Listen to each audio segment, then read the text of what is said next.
कश्मीर के कुपवाड़ा में सुरक्षा बलों ने लश्कर के 3 आतंकियों को ढेर कर दिया है। तीनों आतंकी घुसपैठ की कोशिश में थे। सेना और पुलिस के साझा अभियान यानी कि जॉइंट ऑपरेशन में ये बड़ी कामयाबी हासिल हुई और तीनों आतंकियों को ठिकाने लगा दिया गया है। जम्मू कश्मीर के कुपवाड़ा में 3 आतंकी ढेर कर दिए गए हैं। सेना और पुलिस के जॉइंट ऑपरेशन में ये बड़ी कामयाबी उन्हें हासिल हुई है। लश्कर के 3 आतंकियों का सफाया कर दिया गया है। कुपवाड़ा में सुरक्षा बलों ने उन्हें घेरा, उसके बाद ये जॉइंट ऑपरेशन और अब 3 आतंकियों के मारे जाने की खबर। मौके से भारी तादाद में हथियार, गोला बारूद बरामद किए गए।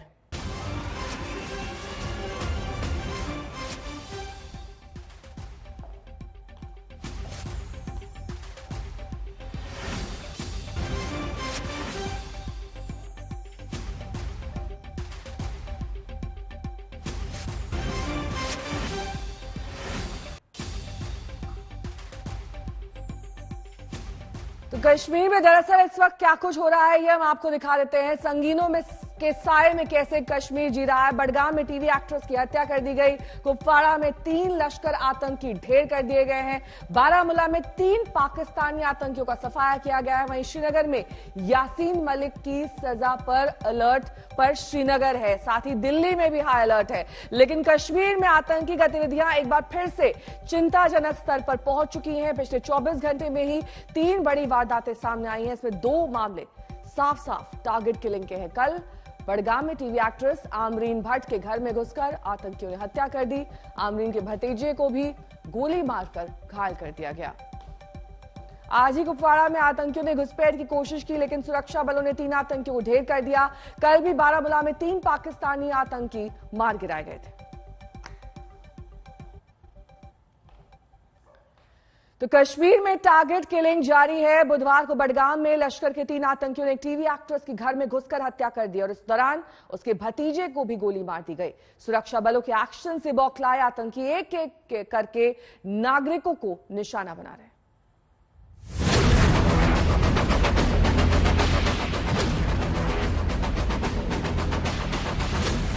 कश्मीर में आतंक पर सुरक्षा बलों ने ऐसा प्रहार किया कि सीमा पार की मदद से दहशतगर्दी की फसल बोने वाले आतंकी बौखला गए हैं। एक के बाद एक टारगेट किलिंग हो रही है। कश्मीर में आतंकियों की सबसे ताजा शिकार अमरीन भट्ट हुई हैं। अमरीन पर कायराना हमला बडगांव के चादुरा में हुआ। लश्कर के 3 आतंकी अमरीन के घर में घुसे और उनको गोली मार दी। अमरीन के साथ आतंकियों ने घर में मौजूद उनके 10 साल के भतीजे को भी गोली मार दी। अपनी अदाकारी से सबका दिल जीतने वाली और टीवी सीरियलों में अपने टैलेंट का लोहा मनवाने वाली अमरीन हमेशा के लिए चली गई। 2 दिन में लगातार टारगेट किलिंग का ये दूसरा मामला था और दोनों में आतंकियों ने 2 बच्चों को भी करीब से गोली मारी। एक दिन पहले ही आतंकियों ने श्रीनगर में पुलिसकर्मी सैफुल्ला कादरी और उनकी 9 साल की बेटी को गोली मार दी थी। इससे पहले आतंकियों ने 12 मई को बडगाम जिले में ही तहसील में राजस्व अधिकारी के पद पर सेवाएं दे रहे कश्मीरी पंडित राहुल भट्ट की हत्या कर दी थी। मुझसे बेहतर आप सब परिचित हैं, मैं बाहर से आया हूँ। बुधवार को एलजी मनोज सिन्हा राहुल के परिजनों से भी मिले। भारत माता की, भारत माता की। हाल के दिनों में रह रहकर आम आदमी आतंकियों के निशाने पर आया है और ये गुस्सा इसी के खिलाफ है। जम्मू में कश्मीरी पंडित यूनाइटेड फ्रंट ने प्रदर्शन किया और सुरक्षा की मांग की। कश्मीर को खून से सींचा, वो कश्मीर हमारा है। हमारा मानना यह है कि अगर कश्मीरी पंडित को इंसाफ नहीं मिलेगा, as far as Kashmiri Pandit is there, Kashmir will remain connected with Kashmir. हम इससे गुरेज नहीं करेंगे बोलने में कि अगर कश्मीरी पंडित को ये सस्टेन नहीं कर पाए, रिटेन नहीं कर पाए, इनके हाथ से कश्मीर फिसल रहा है। तो सरकार की जो एडमिनिस्ट्रेशन कहीं ना कहीं उसमें गड़बड़ तो है। तो आगे आने वाले दिनों में हमने फ्रंट खोला है। ये जो टारगेट किलिंग है ये सारी बंद होनी चाहिए। ये जो चुन चुन के मारा है ये बंद होनी चाहिए। किसी को भी आतंकवाद की जद में जो भी आएगा ये चीजें बंद होनी चाहिए। जम्मू कश्मीर के एलजी मनोज सिन्हा ने भी अमरीन की हत्या पर शोक जताया और कहा कि हम आतंक का खात्मा करके रहेंगे जिसको सीमा पार से मदद मिलती है। हाल के महीनों में सुरक्षा बलों ने आतंकियों पर शिकंजा कस दिया है और अब बौखलाकर आतंकी आम नागरिकों को निशाना बना रहे हैं। ब्यूरो रिपोर्ट, आज तक। अशरफ वानी मेरे सहयोगी इस वक्त तमाम जानकारी के साथ जुड़ गए हैं। अशरफ, देखिए टारगेट किलिंग्स हैं ये, जाहिर तौर पर इन तमाम इंसिडेंट से सामने आ रहा है, लेकिन आज की जो ये घटना है इसको लेकर तफ्तीश क्या कहती है? क्यों इस एक्ट्रेस को ही निशाना बनाया गया, साथ ही उसके भतीजे को भी गोली मार दी गई?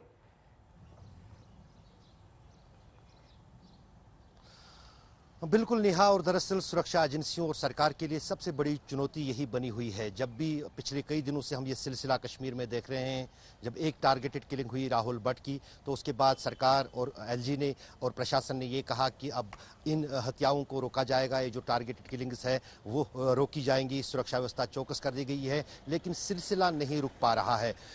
जैसे आपने कहा, एक दिन पहले एक पुलिसकर्मी और उसकी बेटी की गोली मार दी गई सोरा के श्रीनगर इलाके में, जिसमें पुलिसकर्मी फैसुल्ला कादरी मारा गया, उसकी बेटी जो है वो घायल है, उसका इलाज चल रहा है। और कल शाम की ये जो दर्दनाक घटना है ये उस चौडोरा इलाके की है जहां पर राहुल भट्ट की हत्या हुई थी।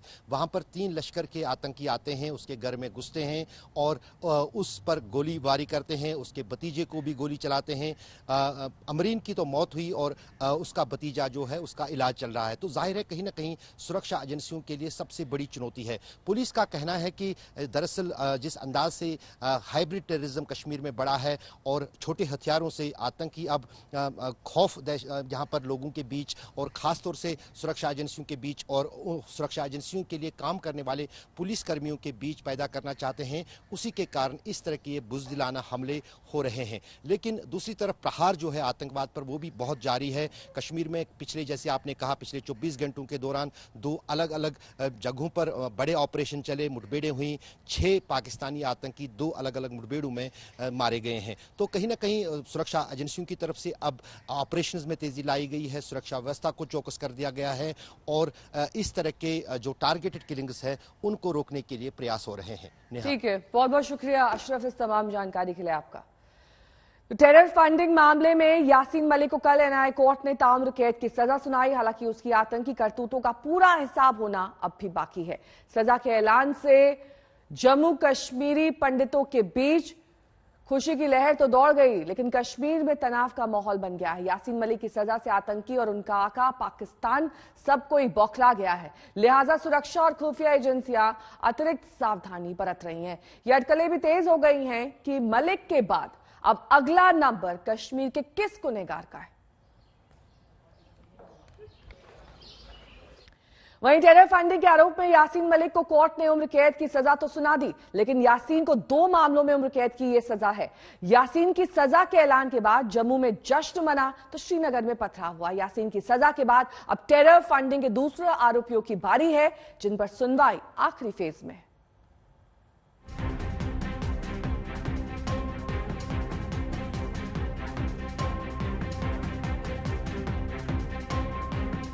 सालों तक कश्मीर को दहलाने और बाद में दिखावे के तौर पर हथियार डालकर अलगाववादी नेता का चोला पहन लेने वाले यासीन मलिक को ताउम्र सलाखों के पीछे रहना होगा।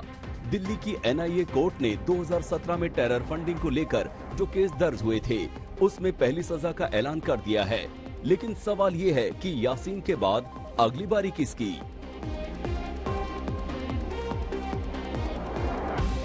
तो हम आपको बताते हैं कि ये इंसाफ के सुकून देने वाले सिलसिले की शुरुआत भर है। 2017 में एनआईए ने छापेमारी के बाद दर्जनों लोगों पर केस दर्ज किए थे। आतंक के लिए पैसे के लेन देन के हजारों पेज वाले सबूत जुटाए थे। उन्हीं सबूतों के बिना पर यासीन को सजा सुनाई गई है।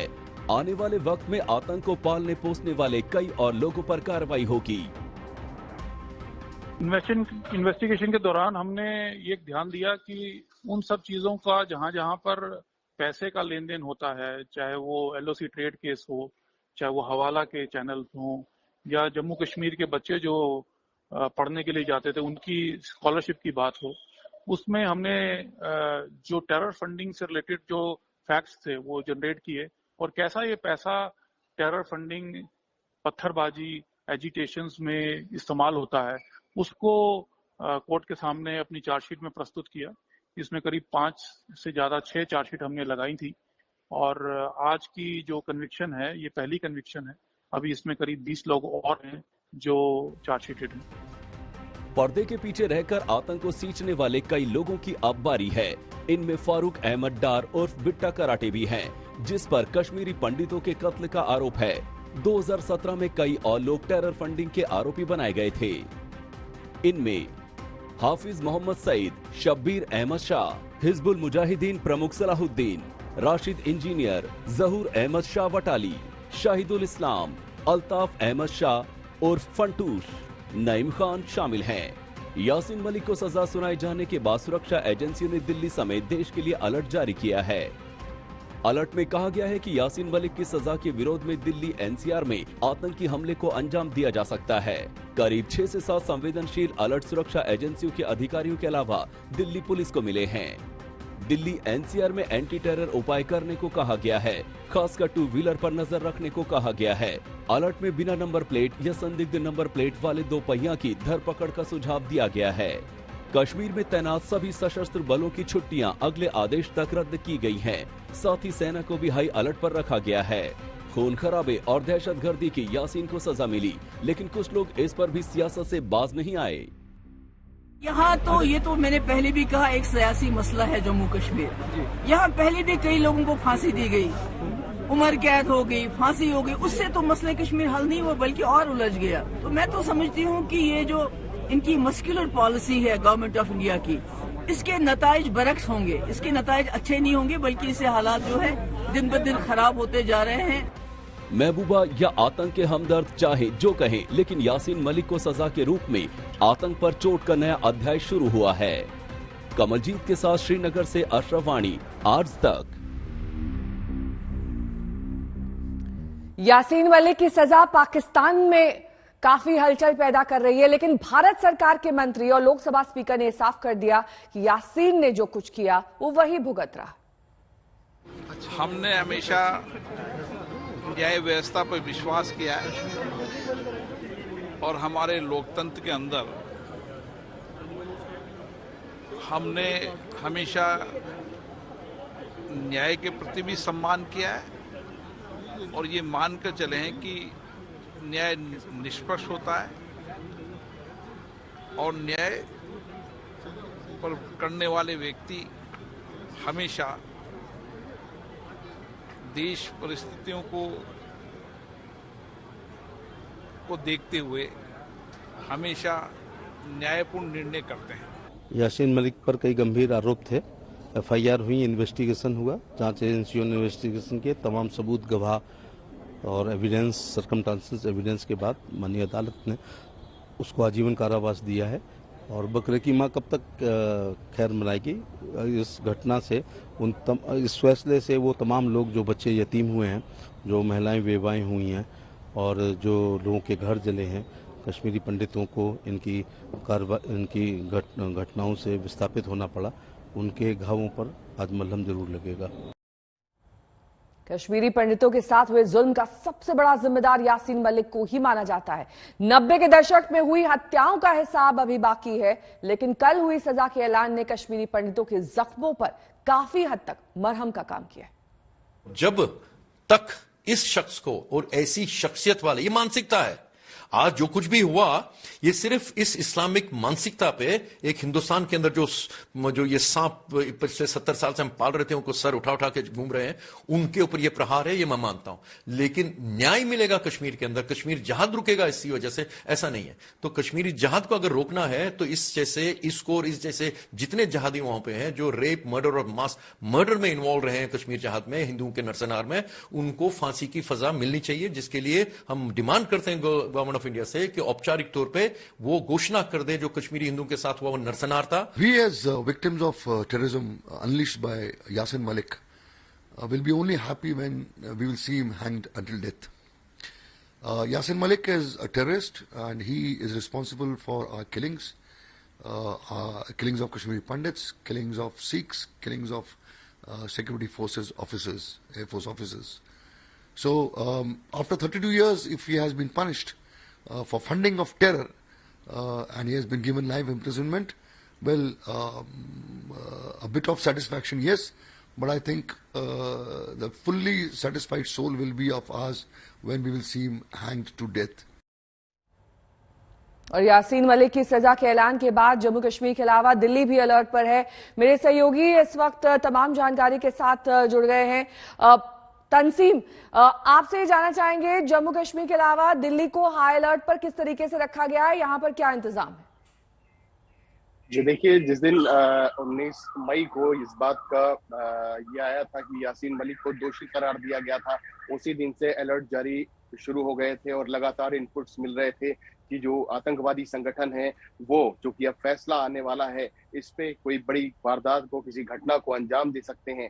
और यही वजह है, जैसे ही ये फैसला आया और उनको यासीन मलिक को उम्र कैद की सजा सुनाई गई, उसके बाद से टेरर अलर्ट बढ़ते गए और दिल्ली पुलिस के अफसरों में एक मीटिंग हुई और उसमें लगातार इस बात का जिक्र हुआ कि अलग अलग जगहों पे जो अलर्ट जारी हुए वहां पे बैरिकेड्स लगा के जांच की जाए, क्योंकि अलर्ट में ऐसा कहा गया था कि जो आतंकवादी हैं वो मोटरसाइकिल का इस्तेमाल कर सकते हैं, बाइक का इस्तेमाल कर सकते हैं, भीड़ भरे बाजार में जा सकते हैं, मॉल के आसपास, मंडियों के आसपास, जो रेलवे स्टेशन हैं उनके आसपास जहां भीड़ भाड़ होती है वहां पे किसी भी आतंकवादी घटना को अंजाम दे सकते हैं। यही वजह थी कि अलर्ट के बाद दिल्ली में लगातार कल से जगह जगह बैरिकेड्स लगा के जांच शुरू की गई और खासकर ऐसी बाइक जिनमें नंबर प्लेट्स ना हो या नंबर मिटे हुए हों या पुरानी नंबर प्लेट्स की बाइक हो, उनकी जांच पड़ताल तेज की गई है। हाल ही में जैसा हमने देखा था कि दिल्ली के अलग अलग हिस्सों में ओल्ड सीमापुरी में आरडीएक्स बरामद हुआ था, दिल्ली की सब्जी मंडी में गाजीपुर में आरडीएक्स बरामद हुआ था, वो केस वर्कआउट नहीं हुआ है। तो जाहिर है कि दिल्ली हमेशा निशाने पे रही है और इस बार भी अलर्ट जारी किया गया है। बहुत बहुत शुक्रिया तंसीम इस तमाम जानकारी के लिए आपका। अगली खबर का रुख करेंगे। पाकिस्तान में सरकार गिरने से हताश इमरान पूरे दमखम के साथ इस्लामाबाद के लिए निकल पड़े हैं। उनके हजारों समर्थकों ने इस्लामाबाद में हंगामा कर दिया है। मेट्रो स्टेशन को फूंक दिया गया है। कोर्ट ने इमरान की रैली को मंजूरी दी, लेकिन उनके समर्थकों के बवाल से शहबाज सरकार सांसद में है।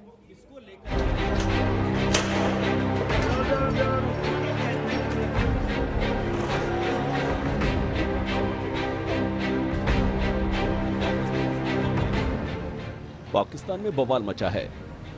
इस्लामाबाद से लाहौर तक पूर्व प्रधानमंत्री इमरान खान के समर्थकों और पाकिस्तान पुलिस के बीच भिड़ंत हो रही है। इमरान समर्थकों को काबू में करने के लिए पुलिस को टीयर गैस और लाठीचार्ज का सहारा लेना पड़ा। लाहौर की तस्वीर देखिए। प्रदर्शनकारियों पर पुलिस आंसू गैस के गोले दाग रही है और प्रदर्शनकारी उन गोलों को वापस पुलिस की तरफ फेंक रहे हैं। इससे भी मामला नहीं संभला तो पुलिस ने लाठीचार्ज कर दिया। इस दौरान जमकर धक्का मुक्की भी हुई। अब इस्लामाबाद की तस्वीर देखिए। सड़कों पर पुलिस वाले मानव दीवार बनाकर खड़े हैं और दूसरी तरफ इमरान समर्थकों का हुजूम है। जबरदस्त एक्शन है। पुलिस आंसू गैस के गोले दाग रही है और सड़क का मंजर धुआं है। ये सारा बवाल इमरान खान के लॉन्ग मार्च की वजह से हुआ। अपनी सरकार गिरने से बौखलाए इमरान ने अपने समर्थकों से इस्लामाबाद पहुंचने पर किया था। सारे पाकिस्तान में इन्होंने कंटेनर्स लगाए हुए हैं, सारी जगह लोगों को रोका जा रहा है। इन्होंने हमारे लोगों को गिरफ्तार किया। इमरान खान ने खुद अपने समर्थकों के साथ पेशावर से इस्लामाबाद कूच किया। इमरान के लॉन्ग मार्च को रोकने के लिए पाक सरकार ने लाहौर, रावलपिंडी, इस्लामाबाद और कराची में धारा 144 लगाकर भीड़ जुटाने पर रोक लगा दी थी। इस्लामाबाद के प्रवेश और निकासी के रास्ते को बंद कर दिया गया था। साथ ही संसद भवन, सरकारी दफ्तर और डिप्लोमेटिक मिशन के आसपास की सड़कों को भी बंद कर दिया गया। पाक सरकार ने भी पहले इमरान की इस्लामाबाद रैली पर रोक लगा दी थी, लेकिन सुप्रीम कोर्ट के फरमान के बाद तहरीक इंसाफ पार्टी को रैली के लिए जगह मुहैया करानी पड़ी। आज तक ब्यूरो।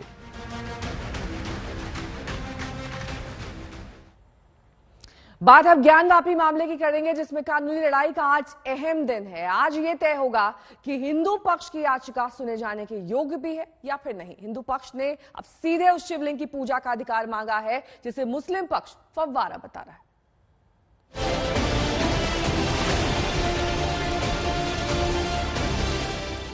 ज्ञानवापी परिसर के भीतर मंदिर है या फिर सालों से यहाँ मस्जिद थी? यहाँ सर्वे में मिले शिवलिंग का सच क्या है और क्या यहाँ श्रृंगार गौरी मंदिर में नियमित रूप से पूजा की इजाजत हिंदुओं को मिलेगी? ये वो सवाल हैं जिन पर बयानों, दलीलों और याचिकाओं के जरिए कानूनी जंग मची है। आज इस कानूनी जंग का अहम पड़ाव है। खासतौर पर ज्ञानवापी मामले में आज इस केस की आगे की दिशा तय होगी। हम लोग का कंटिन्यू सुनवाई शुरू हो जाएगा, तो जब सर सुनेंगे, न्यायाधीश सुनेंगे, तो हम लोग को पूर्णतः विश्वास है कि जो सत्य है, जो छुपा हुआ है, वो सत्य सारा सामने आएगा। सत्य की जीत होगी, सत्य नहीं हो जाते। मेरी तरफ से पहले प्रार्थना पत्र दिए गए थे कि शिवलिंग जो मिले हैं उसके खाने के मलबा और हटा करके रिपोर्ट आई जाए। शासन की ओर से प्रार्थना पत्र था मछलियां ऑजू करने के लिए। विपक्ष का प्रार्थना पत्र था कि 7-11 पर यानी पोषणीयता पर सुनवाई के लिए ठीक कमीशन रिपोर्ट पर जो वीडियोग्राफी हुई है, फोटो हुआ, उसको मुझे नकल उपलब्ध कराई जाए। वाराणसी के जिला जज इस बात पर सुनवाई करेंगे कि श्रृंगार गौरी का पूजा का मामला सुने जाने योग्य है या नहीं। हिंदू पक्ष इस पर दलीलें दे चुका है। आज बारी मुस्लिम पक्ष की है। मुस्लिम पक्ष धर्मस्थल कानून 1991 के बिना पर मामला खारिज करने की मांग कर रहा है। जिला अदालत फैसला करेगी कि क्या 1991 का कानून ज्ञानवापी पर लागू होता है। सुप्रीम कोर्ट ने भी प्राथमिकता के आधार पर इस पर फैसला करने का आदेश वाराणसी जिला अदालत को दिया है। इस बीच जिला कोर्ट ने ज्ञानवापी के भीतर हुए सर्वे पर दोनों पक्षों से 1 हफ्ते में आपत्तियां मांगी हैं।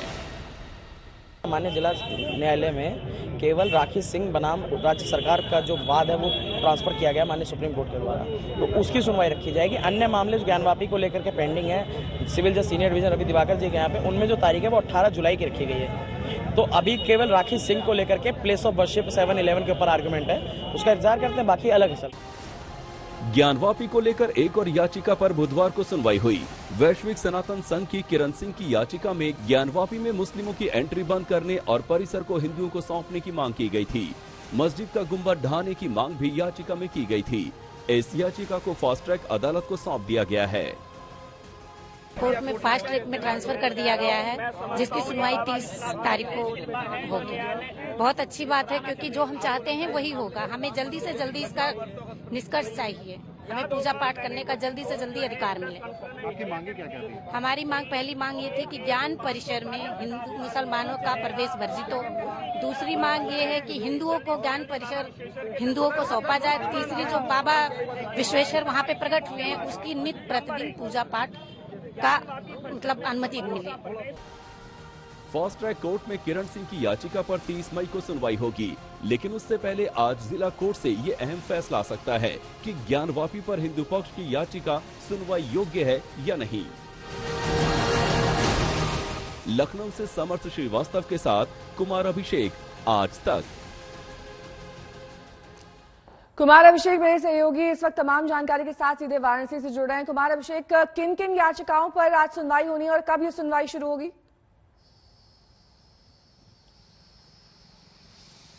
देखिए, 2 बजे का वक्त है जब जज, सीनियर डिवीजन जो जज हैं, जिला जज, वो बैठेंगे और सिर्फ एक मामले पर आज सुनवाई शुरू हो रही है, और वो है मेंटेनेबिलिटी का, यानी कि ये मामला ठहरता है या नहीं।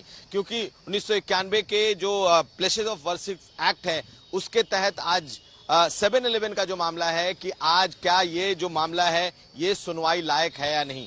इसके अलावा एक और मामला है, वो अलग कोर्ट में है। वो मामला है कि जिस तरीके से असदुद्दीन ओवैसी ने भाषण दिया था, या जिस तरीके से अखिलेश यादव ने बयान दिए थे, उनके बयान को लेकर के भी सुनवाई है। लेकिन पूरी की पूरी सुनवाई इस वक्त सिमट रही है 2 बजे के आसपास, जब जज बैठेंगे अजय कृष्ण विश्वेश, तो इस पर सुनवाई करेंगे। और जो हमारी जानकारी है, पहले मुस्लिम पक्ष अपनी दलीलें रखेगा कि आखिर क्यों ये मामला सुनवाई के लायक नहीं है, और उसके बाद फिर हिंदू पक्ष रखेगा। दोनों तरफ से जो वकील हैं वो आ चुके हैं। हरिशंकर जैन और विष्णु जैन वाराणसी में हैं, वो आज इस पर बहस करेंगे। लेकिन पहले आज मुस्लिम पक्ष की तमाम दलीलें होंगी कि इस मामले को सुना ही नहीं जाए। ये मामला बाढ़ हो चुका है 1991 का जो एक्ट है उसके मुताबिक। दिलचस्प यही देखना होगा कि इस पर दलीलें क्या आती हैं और क्या इस पर आज कोई अदालत की तरफ से आदेश या निर्देश आता है कि नहीं। तमाम नजरें इसी ओर टिकी हैं। दूसरी बात, अदालत ने यह भी कहा है कि जो सर्वे हुए हैं अंदर, उसके भी जो रिकॉर्डिंग है, खास करके वीडियो फुटेज और उसके फोटोग्राफ्स, वो आज दोनों पक्षों को सौंपे जाएंगे। तो 4:30 बजे के बाद हो सकता है कि दोनों पक्षों को आज वो वीडियो फुटेज मिले, क्योंकि इस आधार पर अगले 1 हफ्ते में दोनों तरफ से आपत्तियां मंगाई गई हैं। आज का दिन इस लिहाज से बेहद अहम है। ठीक है, बहुत बहुत शुक्रिया कुमार अभिषेक इस तमाम जानकारी के लिए आपका। तो यूपी की अब बात करेंगे, जहां पर आज योगी सरकार राज्य के इतिहास का सबसे बड़ा बजट पेश करने वाली है। 6 लाख करोड़ से ज्यादा के बजट में किसानों से लेकर महिलाओं और युवाओं तक सबके लिए सौगातें हैं। किसानों को मुफ्त बिजली का ऐलान हो सकता है। योगी 2.0 का पहला बजट आज, जिसमें यूपी के इतिहास में सबसे बड़े बजट की अटकलें लगाई जा रही हैं। साथ ही आपको यह बता दें कि इस बजट में पिछले बजट का जो आकार था 5,50,270 करोड़ का, उससे ज्यादा की संभावना है। लगातार छठा बजट पेश करेंगे वित्त मंत्री सुरेश खन्ना।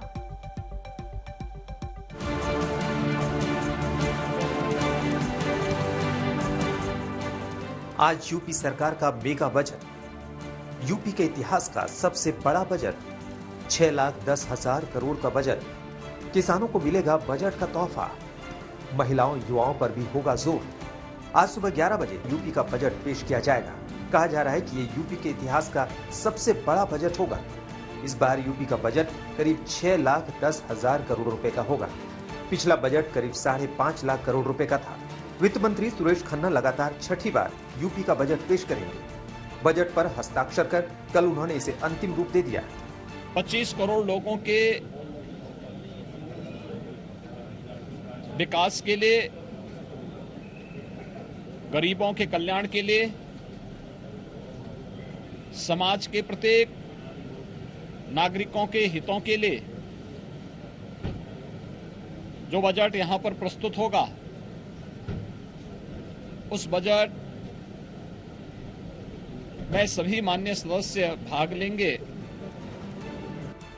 इस बार के बजट की एक और खासियत ये होगी कि यह पेपरलेस होगा। बजट में महिलाओं, युवाओं और किसानों को प्राथमिकता मिलने की बात कही जा रही है। प्रदेश सरकार के संकल्प पत्र की सबसे अहम घोषणा और किसानों को सिंचाई के लिए मुफ्त बिजली दिए जाने के संबंधी वादे को पूरा करने का ऐलान बजट में किया जा सकता है। किसानों के आलू, प्याज, टमाटर जैसी फसलों का न्यूनतम मूल्य सुनिश्चित करने के लिए भामाशाह भाव स्थिरता कोष बनाने की घोषणा भी बजट का हिस्सा होने की उम्मीद है। सिंचाई विभाग को बजट में 20,000 करोड़ रुपए से ज्यादा मिलने की उम्मीद है। मुख्यमंत्री कृषि सिंचाई योजना बजट का आकर्षण होगी। इसमें सभी लघु और सीमित सीमांतों के लिए बोरवेल, ट्यूबवेल, तालाब और टैंक निर्माण के लिए अनुदान की व्यवस्था होगी। शानदार बजट आएगा। उत्तर प्रदेश के विकास के लिए बजट आएगा, गरीब कल्याण के लिए बजट आएगा, सुरक्षा के क्षेत्र में अभूतपूर्व कदम उठाने के लिए बजट आएगा। लेकिन जो बजट आएगा आने के बाद पता चलेगा। इसके अलावा मुख्यमंत्री कन्या सुमंगला योजना के तहत वित्तीय सहायता को 15,000 से बढ़ाकर 25,000 करने, 60 वर्ष से अधिक उम्र की महिलाओं को सरकारी बसों में मुफ्त यात्रा की सुविधा देने, विधवा और निराश्रित महिलाओं को पेंशन में वृद्धि, मेधावी छात्राओं को रानी लक्ष्मीबाई योजना के तहत मुफ्त स्कूटी वितरण जैसे संकल्पों के लिए भी बजट का इंतजाम किए जाने की चर्चाएं हैं। प्रदेश के सभी मंडलों में एंटी करप्शन ऑर्गेनाइजेशन यूनिट की स्थापना, थानों में साइबर हेल्प डेस्क स्थापित करने की योजना भी बजट में शामिल किया जा सकता है। पीडब्ल्यूडी के हिस्से 30,000 करोड़ रुपए का बजट आने की उम्मीद है। बजट में शिक्षा के क्षेत्र में सबसे ज्यादा जोर विश्वविद्यालयों और ITI की स्थापना पर होने की उम्मीद जताई जा रही है। स्वास्थ्य संबंधी ढांचागत सुविधाएं, कम कीमत में दवा उपलब्ध कराने के लिए छोटे छोटे केंद्र और नए डायलिसिस केंद्रों की स्थापना के लिए भी बजट प्रावधान हो सकता है। पिछले साल दिसंबर में योगी सरकार ने 4 महीने का लेखानुदान सदन में पेश किया था ताकि जरूरी खर्चे का प्रबंध हो सके। इसके बाद अब आज सदन में पूर्ण बजट पेश किया जाएगा। समर्थ श्रीवास्तव के साथ कुमार अभिषेक, लखनऊ, आज तक। और बिना ब्रेक की खबरों का सिलसिला लगातार 9 बजे में जारी रहेगा, लेकिन वक्त हो गया है हेडलाइंस का। इन एसोसिएशन विद विमल, बोलो जुबान Kesari, Virat compressive strength, Ambuja cement, presented by Patanjali Kesh Kanti Herbal Hair Expert Oil, scientific व effective solution, in association with Horizon at Ace Parkway Sector 150 Noida, Denver, the real scent of success, Nutrella Bone Health 100% natural calcium supplement, हड्डियों की मजबूती के लिए, Rehau Kitchen, where innovation meets inspiration.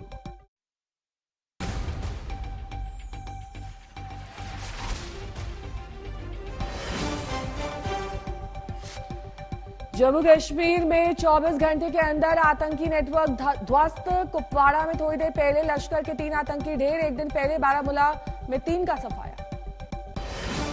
Terror funding मामले में यासीन मलिक को उम्र कैद की सजा के बाद दिल्ली में अलर्ट, आतंकी हमले का बढ़ा खतरा, श्रीनगर में सख्ती के साथ मोर्चे पर जवान। पंजाब के करनाल में खालिस्तानी साजिश के सबूत, पकड़े गए 4 आतंकियों की एनआईए से जांच, 5 मई को बब्बर खालसा से जुड़े लोगों की गिरफ्तारी। ज्ञानवापी मस्जिद पर वाराणसी जिला कोर्ट में आज सुनवाई, मुस्लिम पक्ष की याचिका पर दलीलों से तय होगी केस की दिशा, फास्ट ट्रैक कोर्ट में दूसरा मुकदमा। योगी सरकार आज पेश करेगी अपना बजट, चुनावी संकल्प पत्र में किए वादों पर मोहर के भी संकेत, किसानों, युवाओं और महिलाओं के लिए होगा ऐलान।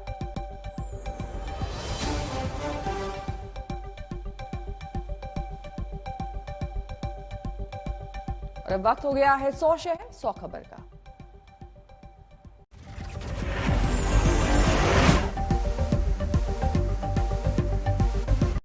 और अब बात कुतुब मीनार विवाद की। कोर्ट ने हिंदू पक्ष के लिए जो अर्जी लगाई गई है उसमें कहा गया है कि कुतुब मीनार परिसर में देवी देवताओं की मूर्तियां हैं, इसलिए उन मूर्तियों की पूजा का अधिकार दिया जाना चाहिए। इसी सिलसिले में हम आपको दिखाते हैं 1871-72 में कुतुब मीनार पर तैयार की गई एएसआई की रिपोर्ट।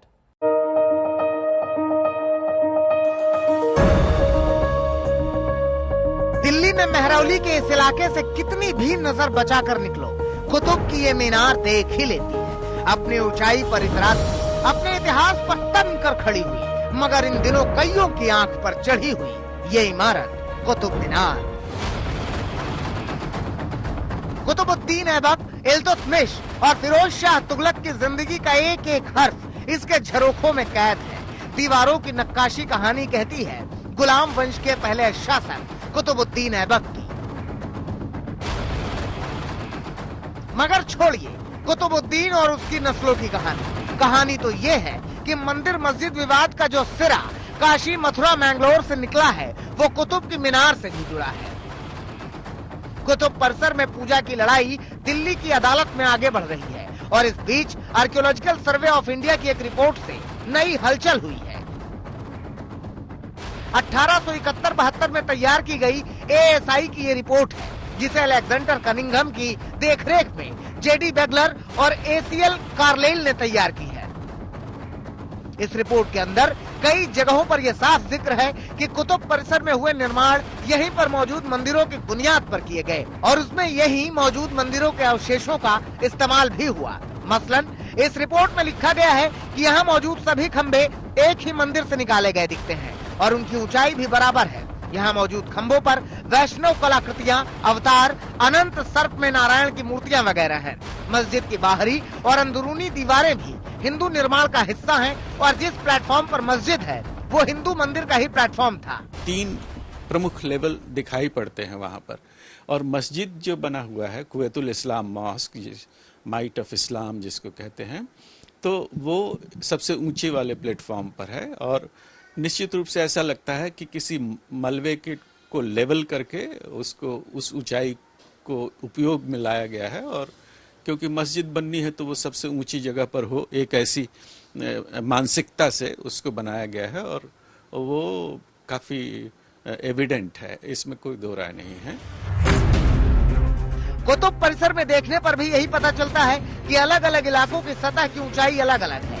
जेडी बेगलर की रिपोर्ट में भी इसकी वजह साफ लिखी गई है। रिपोर्ट में लिखा गया है कि मस्जिद के अंदर की सतह का स्तर कुछ और है। हिंदू निर्माण की सतह का स्तर भर दिया गया ताकि हिंदू अभिलेख छिपाए जा सके। दक्षिणी गेट के खनन से पता चलता है कि यहाँ छेड़छाड़ की गई। काले स्लेट पत्थर की लक्ष्मी जी की मूर्तियाँ और मिट्टी के दिए भी मिले हैं। वहाँ से विष्णु की प्रतिमा, मेहरौली से विष्णु की प्रतिमा मिली है जो नेशनल म्यूजियम में डिस्प्लेड है, वो मैं अच्छी तरह से जानता हूँ। और उसके अलावे एक यक्षी की प्रतिमा है जो मेहरौली से मिली है उस इलाके से, वो शुंग कालीन है, मतलब 2nd century 1st century BC, हाँ, तो पहली शताब्दी के हैं। 1872 की रिपोर्ट में एक और बड़ी बात कही गई है कि यहाँ मौजूद मीनार की नींव मंदिर के निर्माण के काफी बाद की लगती है। इसके अलावा कुतुब परिसर के लौह स्तंभ को लेकर भी साफ साफ लिखा गया है कि ये स्तंभ हिंदुओं का है। भारतीय इतिहासकार भी मानते हैं कि ये लौह स्तंभ 5वीं सदी का हो सकता है, लेकिन दावों की सच्चाई क्या है ये सामने आने में वक्त लगेगा। तेजश्री पुरंदरे और अर्पिता आर्या के साथ वरुण सिन्हा, दिल्ली आज तक।